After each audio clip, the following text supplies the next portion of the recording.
I've been playing Stalker for a while. I think I'm ready to finally try stepping up into Interloper. I mean, how bad could it really be?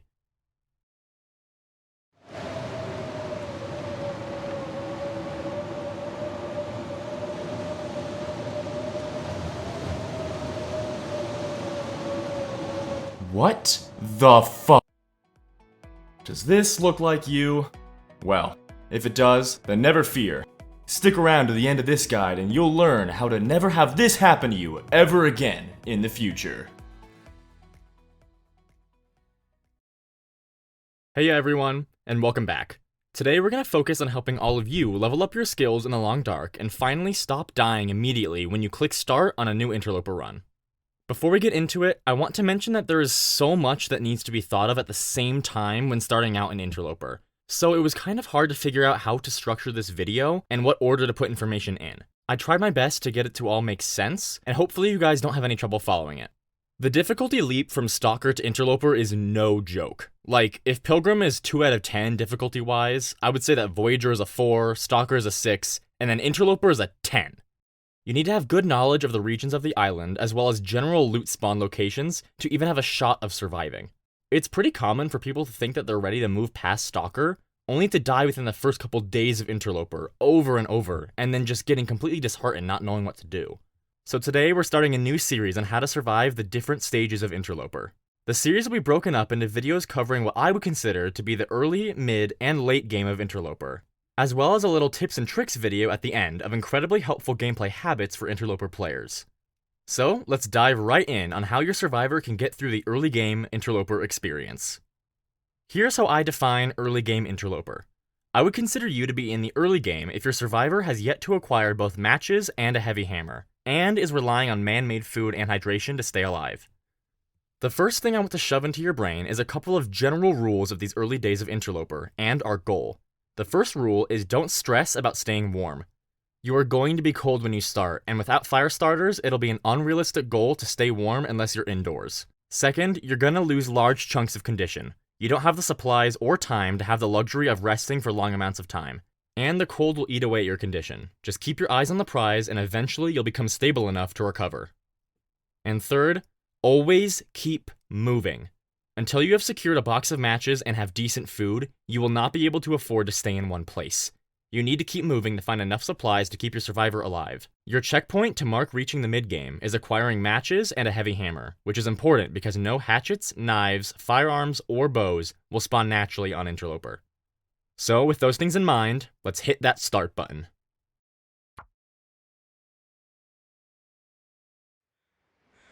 When you first start, check 2 things immediately: the time of day, and the region you've spawned in. The time of day is so that you just know what to expect in terms of light and temperatures. The region is for you to plan your first move. But what will that move be? What should be the first thing that's on your mind? It's important to know that, when you spawn in a new Interloper run, you have nothing but a couple clothing items and a recycled can.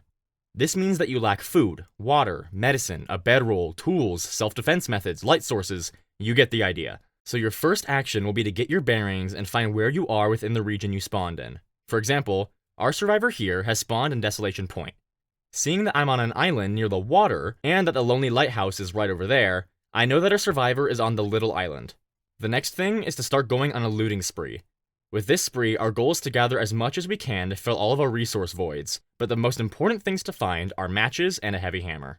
The likelihood of locating these things right away is pretty low, especially for the heavy hammer. We also aren't just gonna loot everything willy-nilly. You won't have that luxury in Interloper.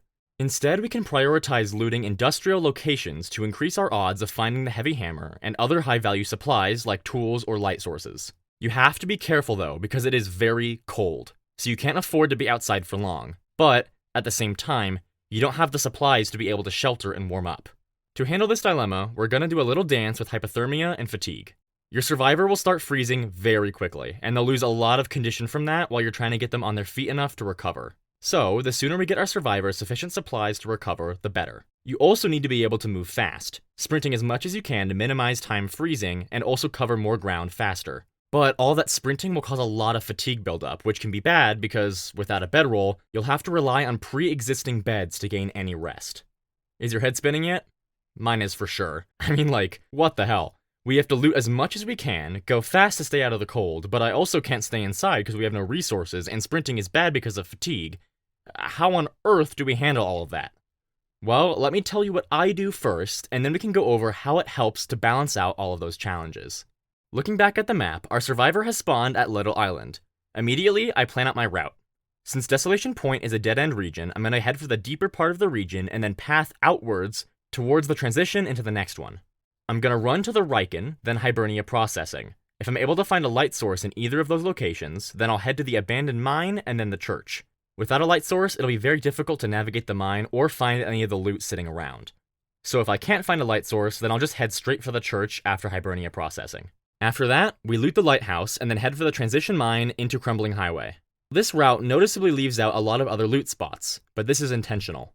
The philosophy you should be applying to your routes is to head for high-value loot spots and then leave the straggling ones behind. They aren't worth your survivor's time or energy to loot when you could be heading to the next valuable location that is far more likely to have valuable supplies. Plus, once your run is more stable, you can always come back. I'm sure some of you are curious about why some of the locations are circled in different colors than others. The blue circled locations indicate that that location has a bed in it. This is how we're going to be managing not only our fatigue to maintain constant sprint, but also warm up, regain small amounts of condition, and slow or reduce the progression of frostbite. I'll cover the mechanics of frostbite in depth at the end of this video. To survive these first couple days in Interloper, you're going to need to divorce from having a good sleep schedule. Our movement pattern is going to be to sprint as much as possible, but whenever we loot a location that has a bed, sleep for a couple hours to regain fatigue, a bit of condition, and warm up. Then you need to keep sprinting to the next location.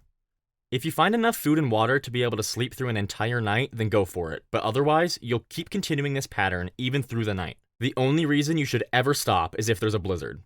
This method addresses all of our issues from before.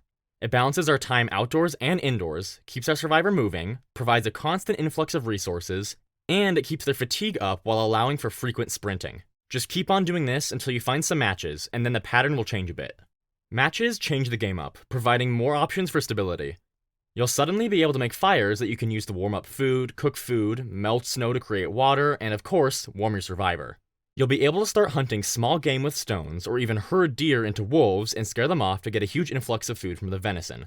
Once you have matches, you can slow down a little bit and worry less about running from place to place. You can even start to set up a safe house, but you won't be in the clear until you found a heavy hammer. Without a heavy hammer, you won't be able to make it to the mid-game, which is where you make tools and start to get sustainable food sources. So you can't stick around in one place until you find one, because you will run out of food very fast. A bedroll is also a very nice find and will help alleviate the need to always be heading towards a bed, but you by no means need to find one to get past the early game. Regardless of if you stop for a bit after finding matches or not, you need to continue roaming the regions of Great Bear in search of a heavy hammer until you find one. I mentioned before that focusing on industrial areas will help increase the odds of finding a heavy hammer, and that is true. Searching places like mines, basements, workshops, even the barn in Pleasant Valley are all going to be your best bet for finding one. Once you have, you'll officially be ready to enter the mid-game. Before we part ways today, there are 3 tidbits of info I want to run you guys through. First, let's quickly go over the mechanics of frostbite, which is very important because your survivor will always spawn an interloper with no head or hand coverings. If any part of your survivor's body is uncovered, or the clothing item covering it is frozen, they will eventually start to build up frostbite risk. Frozen clothing on your survivor's inner layer will actually cause frostbite to develop far faster than if you had that body part uncovered. If you allow that risk to reach 100%, frostbite will develop on the exposed body part. Frostbite is a permanent affliction that cannot be cured by any means. It permanently reduces your survivor's maximum condition by 10% and can accumulate multiple times on the same body part if you continue to leave it uncovered even after it becomes frostbitten. I've seen a lot of people accept that frostbite is likely going to happen once or twice when starting an interloper run, but I have personally never once gotten frostbite on my survivor. It's incredibly easy to avoid if you follow our movement pattern and keep an eye on the buildup. There's a lot that goes into how frostbite risk progresses, so let's go over the basics really fast. Frostbite risk will only increase on exposed body parts when the world's temperature is -20°C or lower. This is not the same as your feels like temperature, as clothing and buffs does not affect this calculation. It's purely if the combination of ambient air temperature and wind chill gets to -20°C or lower. As long as the world is that cold, the risk will increase. If the world is below freezing, but above -20°C, then the frostbite risk will halt, but it won't decrease. To decrease your frostbite risk, you can cover the affected body part, stay in an area where the world's temperature is above freezing, or start a fire. Standing near a fire will instantly halt all frostbite progression, even if it doesn't get the temperature around you to be above -20. But in this case, it won't decrease. The only way to get it to go down in this circumstance is if the fire does get your temperature above freezing. The higher the temperature is above freezing, the faster the risk will go down. The final thing to note here is that the different parts of the body develop frostbite at different speeds. Hands and feet freeze the fastest, going from as fast as 2 to as slow as 5 hours. Head and legs freeze the second fastest, which is as little as 3 or at the most 7.5 hours. The torso will freeze the slowest, getting full frostbite within 4 to 10 hours. Okay, that's it on frostbite, but next I want you guys to keep in mind that while it is incredibly important to find matches, there are other ways to start a fire as well if you're in an emergency. You can also use a lit marine or regular flare to start a fire. This will obviously use up the flare and stop you from being able to use it for self-defense or as a light source. But if you're absolutely desperate to cook something, melt some snow, or warm up, a flare might just save your survivor's life. Additionally, you can also use a magnifying lens on a clear, sunny day to start a fire, but the odds of you finding one of those before matches is pretty slim. The final little habitual thing I want to mention to you guys is when to eat the little food and water that you're going to find. You likely won't be finding enough food to stay above starving throughout the early game, so you want to be saving your food for when you stop to take your naps at locations with a bed. These will be the only times that you can regain condition, so you have to make sure that you get as much as you can. Only eat as much as you have to for the duration that you plan to sleep. Ideally, you'll be able to save enough food to occasionally sleep through entire nights and get a lot of condition restored. Do not stress about starving during the day, because hunger is one of the slowest condition drainers in the game. If you have more than enough food to sleep through an entire night, then you can eat some snacks throughout the day to slow down condition loss. But otherwise, focus on staying hungry unless you are about to sleep. Hydration is basically the same. Ensure that you have enough hydration so that when you sleep, you can regain condition.